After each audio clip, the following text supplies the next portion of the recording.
Gegara cekcok batas tanah rumah, lansia di Blora nekat bacok tetangga hingga luka berat.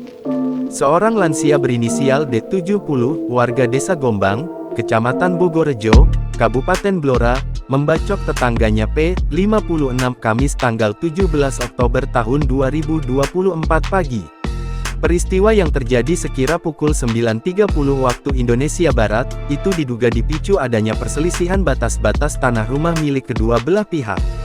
Kapolres Blora, AKBP Wawan Andi Susanto, menjelaskan kronologi kejadian bermula ketika pelaku D tengah membersihkan tanaman pagar di samping rumahnya.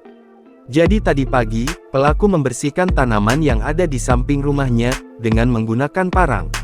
Terus ditegur oleh si korban P, katanya, kepada Tribun Jateng. Kemudian, kata AKBP Wawan, pelaku tidak terima ketika ditegur. Karena pelaku merasa, tanaman yang tengah dibersihkan itu masih berada di area tanah milik pelaku. Sehingga, pelaku yang saat itu membawa parang, langsung menghampiri korban, lalu terlibat cekcok hingga perkelahian, dan pelaku membacok korban, terangnya. AKBP Wawan mengatakan pelaku membacok korban sebanyak 2 kali.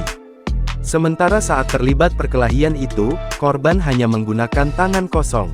Akibat pembacokan itu, korban mengalami luka robek di area rahang kiri bawah, dengan luka sepanjang 10 cm, dan kedalaman 2 cm. Lalu, luka terbuka di leher kiri sepanjang 8 cm, dengan kedalaman luka 2 cm. Lalu korban dilarikan ke RSUD Blora, untuk diberikan perawatan, jelasnya.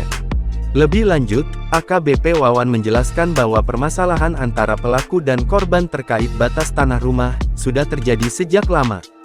Barang bukti yang diamankan, yakni parang yang digunakan pelaku menganiaya korban, tanaman yang telah dipotong, batu dengan bercak darah, baju, dan celana.